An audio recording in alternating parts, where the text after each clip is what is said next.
ده قبل ما يتنضف. هننضفه ونبيته للسنة الجاية ان شاء الله. نمسكه نعمله كده، نطلع منه الحشيش والسريس عشان نعين.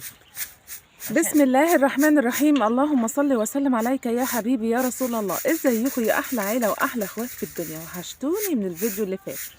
طبعا الفيديو بتاعنا النهارده عن محصول زراعي منتشر في الفلاحين، ما نقدرش نستغنى عنه اثناء وجود موسمه او اثناء زراعته في الموسم بتاعه. طبعا المحصول بتاعنا النهارده عامل اساسي في تغذية المواشي، لانه ايام وجوده الخير والبركة بتزيد، وهو محصول البرسيم. طبعا المحصول البرسيم ايام وجوده لبن المواشي بيزيد، وايام عدم وجوده يقولوا ايه ده الخير قل، اصل ما فيش حاجه خضره في الارض. طبعا زي ما شفتوا معايا في اول الفيديو تقاوي المحصول. طبعا النهارده انت هتعملي فيه ايه يا ام اسامه؟ النهارده احنا هنفصل. هنعمل ايه يا ام احمد؟ هنهزه عشان الحشيشة وعشان ايه العفش اللي فيه، عشان احنا هنبيته للسنة الجاية. علي صوتك شوية. عشان هنبيته للسنة الجاية، لان البرسيم انزرع وانحش، ده هنمسكه نعينه للسنة الجاية عشان ايه يبقى نضيف.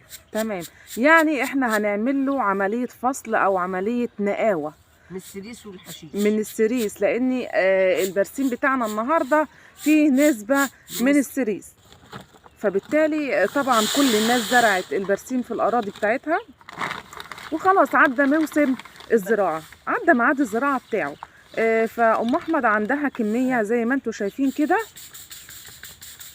بنعقبه يعني. في بقى ناس مخصوصة لتعقيب اللي هو الهز بتاع البرسيم، بيقولوا عليه تعقيب. في ناس مخصوصة لتعقيبه بيعملوه، يعني ممكن يعملوا النص شكارة دي في ثواني، يعني ما ياخدوش ساعة كتير كمان. بيفصلوا منه الحشيشة وبيفصلوا منه السريسة، ويخلوا حباية البرسيم الصافية اللي هي تتزرع في الأرض تطلع برسيم بس. تمام كده. لكن ده نوع من أنواع البرسيم منتشرة فيه حباية السريس. يعني أنا هوريكم دلوقتي احنا زرعنا منه شوية. لا لا لا لا، ما كناش عملناه، ما كناش لسه هزناه. أيوة، ما تهزش، ما تعقبش. فما زرعناه من غير تعقيب طلع منه سريس. هو ده. فطبعا ام احمد دلوقتي بتعمل ايه؟ بتهزه. تعرف؟ ايوه، بتعقبه بالمنخل السلك بالراحه كده. طبعا هي شافت الراجل وهو بيعمله طبعا، فتعلمت منه، فهي هتقعد واحده واحده كده مع نفسها وهتعقبه.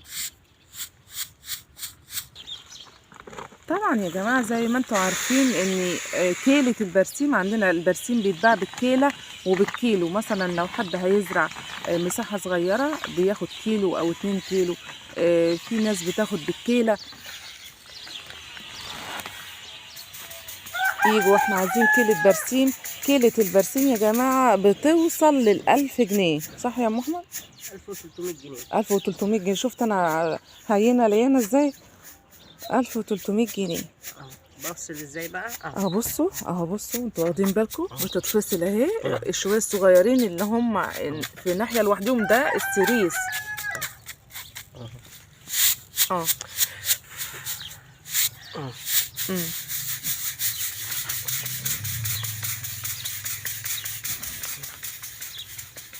باين فوق اهو. بيجي بقى اللي بيعقبه، احنا ما بنعقبوش، ما نعتبرش احنا بنعقبه، احنا بنهزه بس عشان العفش اللي فيه عشان ما يسوس. تمام. مع قبل ما يجي الراجل يعقبه يفصل ده كله منه. ايوه. بس احنا بنشيل الحشيشه والعفشايه وبعض السريسه بتطلع. تمام. لكن ما بتطلعش كلها عشان يتعقب ويبقى نضيف. يبقى ايه للناس للزراعه. تمام. واللي يبقى عايز بقى ايه برسيم يجي عند ست ام احمد.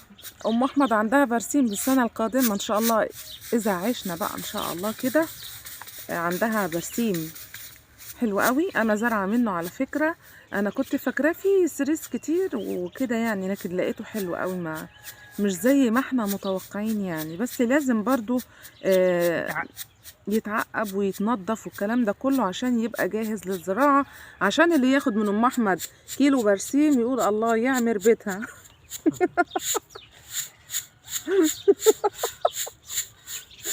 صح يا ندى؟ طبعا هتقعد كده واحده واحده يعني. شويه البرسيم دول يعني مش عايزين نندب على ام احمد. خليها في سر. شفتوا؟ خايفه من الحسد. هبخرك يا ام احمد.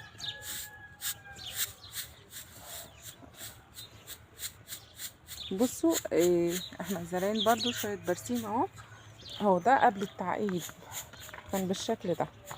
هيتفصل بقى، ده سريس اللي طالع ده سريس. لكن عندي بقى، تعالوا بقى اما نشوف البرسيم اللي هو مزروع وانا زرعاه برضو قبل ما يتعقب، ولكن ما طلعش فيه السريس زي ما احنا متخيلين.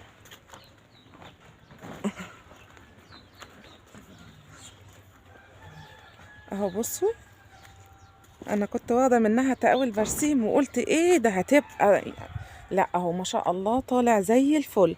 ده بدون تعقيب، زراعه البرسيم ده بدون تعقيب نهائي، ما تهزش. باين ولا بعد شويه؟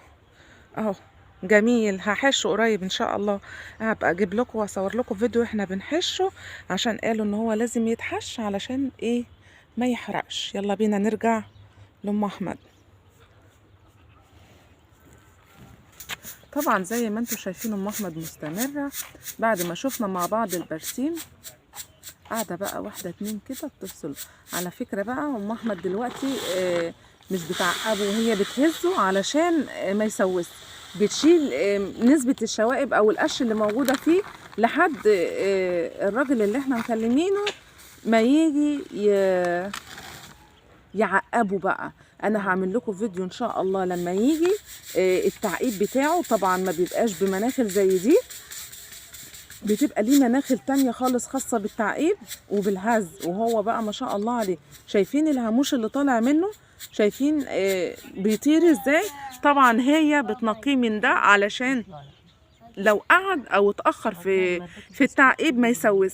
زي بالظبط ما بنهز محصول القمح وبنفصل منه الركب ونسبة الترابة الناعمة علشان نبدره ونركنه من السنة للسنة علشان ما يسوس. تمام كده؟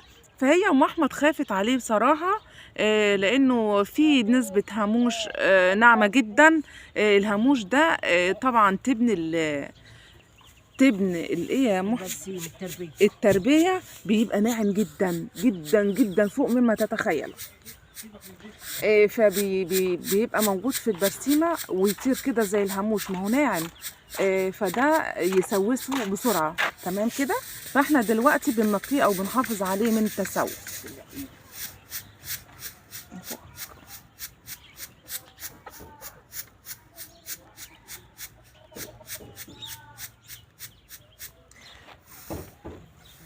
انا عايزاكي يا ام احمد تملي البتاعه دي على الاخر عشان تنهي.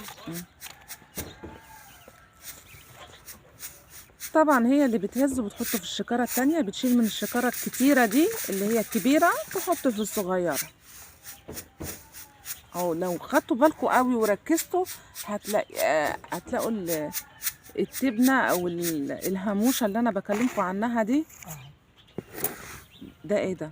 ده السريس. ده كله سريس. ما انا عامله شكاره قبل دي.